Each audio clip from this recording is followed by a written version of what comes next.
Hi everyone, my name is Shivam Singh. मैं आपके अपने चैनल यूपीएससी फीड पे आपका सभी का स्वागत करता हूं।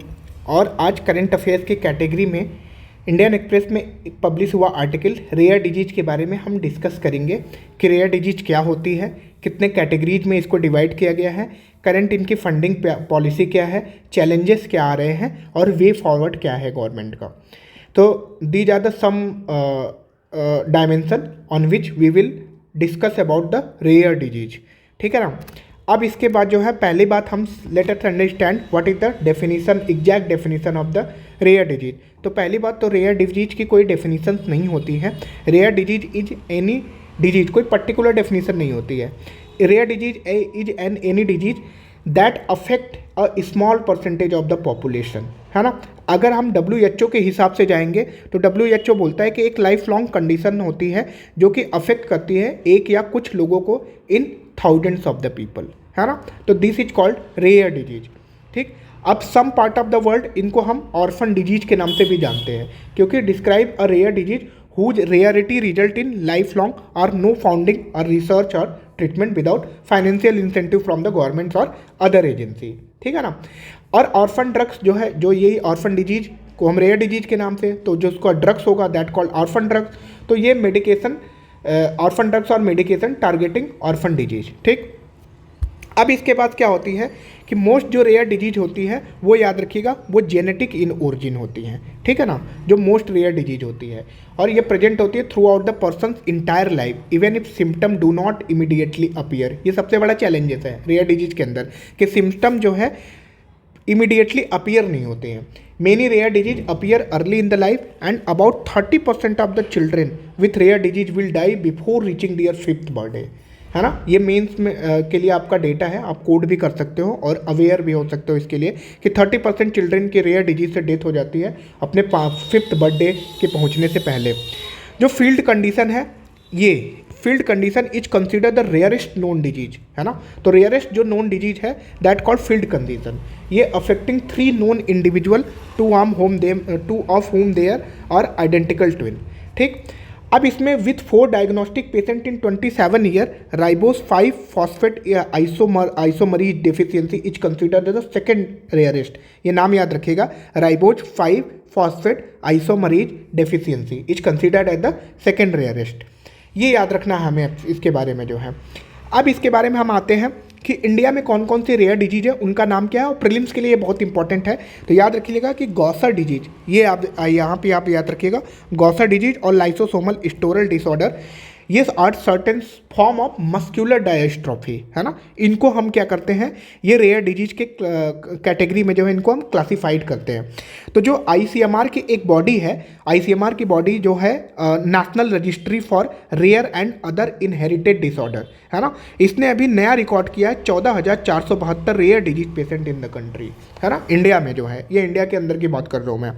जो थेरेपी होती है, सबसे बड़ा चैलेंजेस है कि therapy available for less than 5% of rare disease, सबसे बड़ा चैलेंजेस है। अब इसमें से क्या होगा कि 10 पेशेंट्स में से कम एक लोगों को, है ना, जो कि ये जो है डिजीज है उनको भी मिल पा रही है। ठीक है ना। और एग्जिस्टिंग जो ट्रीटमेंट है जो अभी रेयर डिजीज के अंदर चल रही है वो काफ़ी एक्सपेंसिव है। सेंटर ने इसके लिए जो है सेंटर ऑफ एक्सीलेंस बनाया हुआ है, जहाँ पे उनको जो है फाइनेंशियल ग्रांट दिए जा रहे हैं with the help of the centre government. तो लेकिन अब इसमें क्या हो रही है कि चैलेंजेस आ रही है कि उनको फंड को एक्सेस करने में चैलेंजेस आ रही है। अब इसमें मैं पहली बात तो हम कैटेगरी डिस्कस करते हैं, कितनी कैटेगरी है रेयर डिजीज की।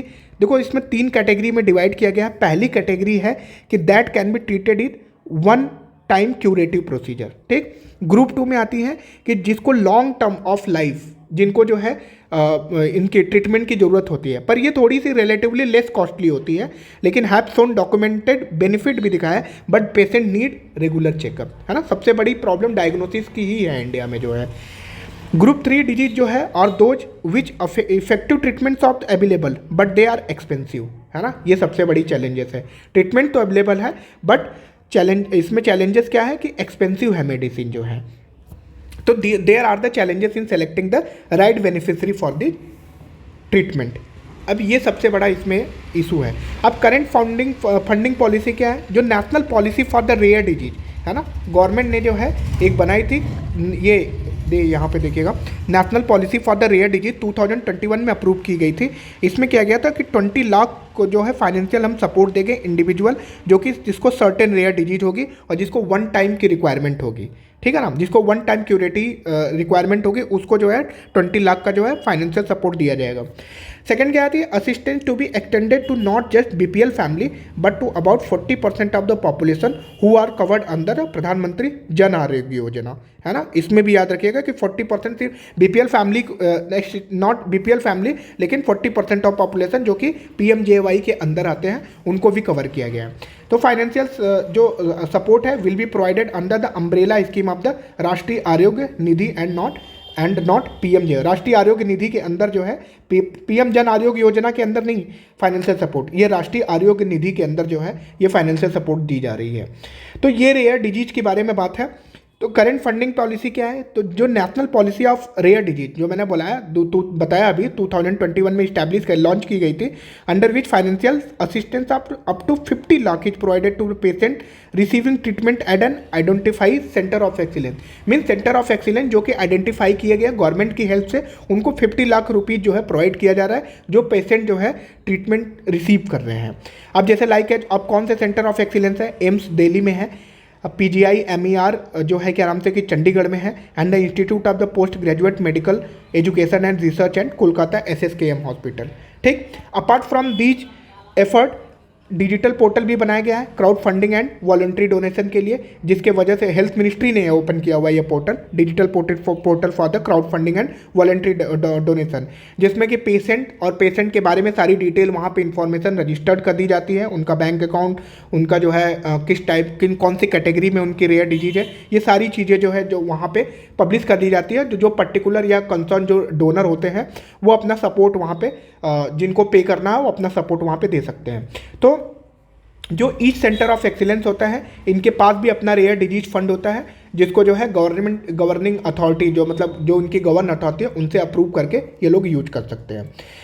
अब जो है कास्ट ऑफ ऑर्फन ड्रग्स है ना, जो ये रेयर डिजीज को जो है ट्रीट करने के लिए जो ऑर्फन ड्रग्स जो है, इसमें क्या है कि many medicine and therapy for the rare disease are patented. ये सबसे बड़ी प्रॉब्लम है। पेटेंटेड होगी मतलब कॉस्टली होगी, है ना, कॉस्टली होगी, वो पर्टिकुलर सिर्फ एक एंटिटी बनाएगी, पर्टिकुलर जो मेडिकल फार्मास्यूटिकल इंडस्ट्री ही बनाएगी, तो जिसकी वजह से वो पेटेंट करा लिए होंगे, पेटेंट की वजह से वो मेडिसिन महंगी आ रही होगी। तो मार्केट फॉर द दी, अब क्या है कि मार्केट ही बहुत स्मॉल है, इसमें देखा the market for the drug is small and the development cost are high, है ना। हर कोई R&D नहीं करेगा, हर छोटी छोटी फार्मा इंडस्ट्री R&D नहीं करेगी, R&D में कॉस्ट बहुत ज़्यादा लगती है। तो सबसे बड़ी यही प्रॉब्लम आ रही है, इसी वजह से ये दवा जो है बहुत सारी महंगी है, बहुत महंगी है। So pharmaceutical company often do not find profitable, वही मैंने जो आपको बात बताया कि ये फार्मा कंपनी को प्रॉफिटेबल इस वजह से क्योंकि भाई हर कोई चाहेगा कि बड़ी मार्केट हो, प्रॉफिट वहाँ से जनरेट करे। मार्केट ही छोटी है तो उनको प्रॉफिट ही, उनको पता है कि प्रॉफिट यहाँ से कम आना है, इस वजह से वो अपने R&D और मेडिसिन को डेवलप करने के लिए खर्च नहीं करना चाहती है। Developing and manufacturing drugs in India could help bring down prices, but the government will have to offer incentives such as the tax breaks to the company। ये करना पड़ेगा गवर्नमेंट को, कुछ टैक्सेस जो है या इंसेंटिव के फॉर्म में जो है टैक्सेस को जो है रिबेट करना पड़ेगा, तभी जो है ये मेडिसिन जो है अफोर्डेबल बन सकती है। अब उसके बाद देखिए 11% इस पे कस्टम ड्यूटी लग रहा है, 12% इस पे GST लग रहा है। Delhi high court has now set a deadline of 30 days to process the necessary exemption for these medicine under the custom GST and income tax law.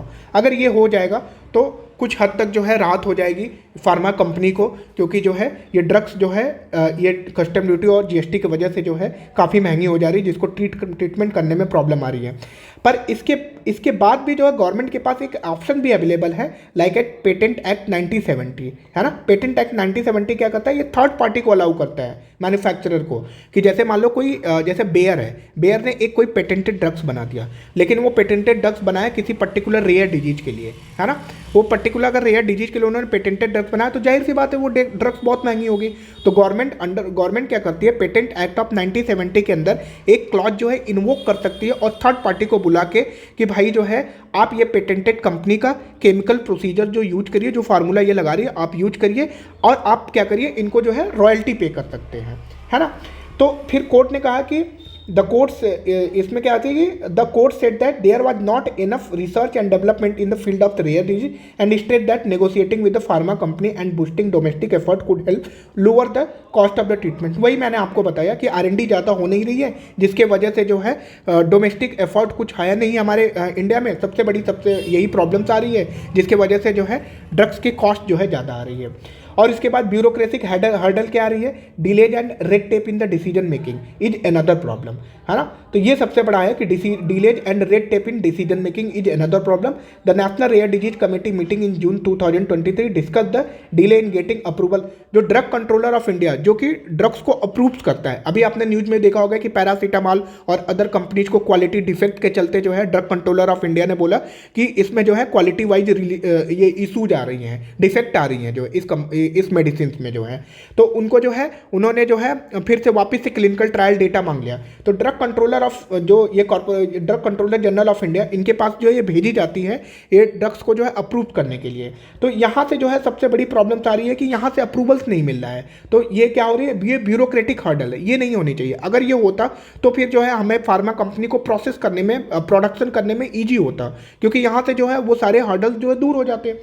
अब इसके बाद क्या है कि इसमें क्या AIIMS and other centre of excellence are were importing the drug through the distributor for the patient. ये सबसे बड़ी प्रॉब्लम है कि हम जितना इंपोर्ट करेंगे, बाहर से इंपोर्ट कर रहे हैं, महंगी दवाई आ रही है, जिसकी वजह से हमारे इंडिया में कॉस्ट हो रहा है, कॉस्ट ज़्यादा बढ़ रही है and delay was impacting treatment, है ना।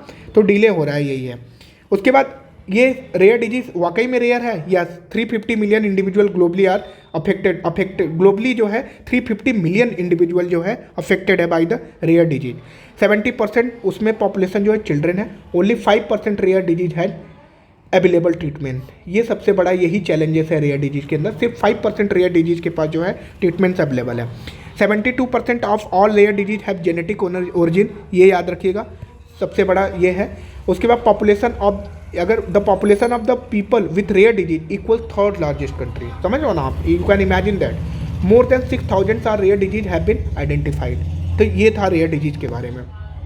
उसके बाद रेयर डिजीज के बारे में other fact, as a rule more than 8 doctor जो है यहाँ पे कंसल्ट होने चाहिए, एज ए रूल जो है यहाँ पे। उसके बाद लॉन्ग रोड, ये डायग्नोसिस के लिए है। उसके बाद on average it takes more than 4 year before a correct diagnosis is made, है ना। अब इसके बाद जो है पेशेंट है, 40% जो पेशेंट्स हैं मिस डायग्नोस्टिक है ऑन एटलीस्ट वन जो। तो इसमें क्या हो जाए, 40% जो पेशेंट्स है और मिस डायग्नोसिस, है ना, miss diagnose at least one occasion. तो सबसे बड़ा यही प्रॉब्लम है। Over 90% of the rare disease have no approved treatment, है ना। उसके बाद more than 80% of the rare, मैंने आपको बता दिया कि ये जेनेटिक कॉज से होते हैं। अब इंडिया की अगर बात कर लिया जाए, रेयर डिजीज इन इंडिया, एक आर्टिकल पहले भी पब्लिश हुआ था। एस्टिमेट कितना है, 9 से 10 करोड़, है ना, एस्टिमेट है। Number of people in India who suffer from the rare disease, 25% हम जो है ग्लोबल पेशेंट हमारे इंडिया में है। 5.4 to 6.5 lakh number of the people in Hyderabad सबसे ज़्यादा है, population of the 90 lakh who suffer from the rare disease. अब यहाँ पे अगर हम डेटा देखें तो जो है क्या नाम से कि आप इधर देख सकते हैं, तमिलनाडु में है सबसे ज़्यादा है, अरुणाचल में है, आंध्र प्रदेश है, उसके बाद अरुणाचल है। उसके बाद आप इधर देखिए बिहार में सबसे ज़्यादा, बिहार में भी बहुत ज़्यादा है, छत्तीसगढ़ में भी है, असम में भी है ना, ट्राइबल बेल्ट वाले रीजन में आप देखिए, मध्य प्रदेश में भी आप देखिए जो है। तो ये सारी चीज़ें, 40% chances of error in diagnosis during a patient first visit.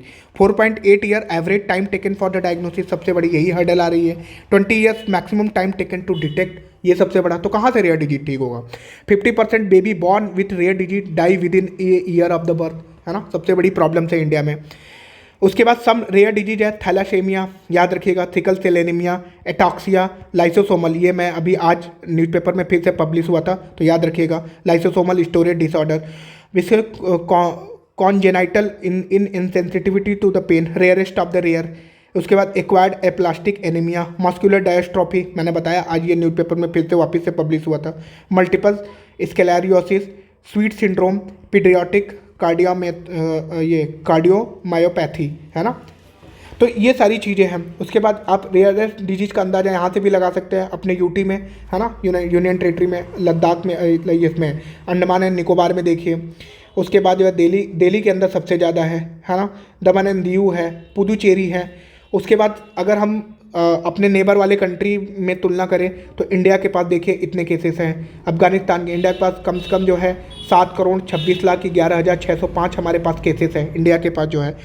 Bangladesh है, भूटान है, उसके बाद नेपाल आता है, पाकिस्तान के अंदर भी है। तो ये रेयर डिजीज है।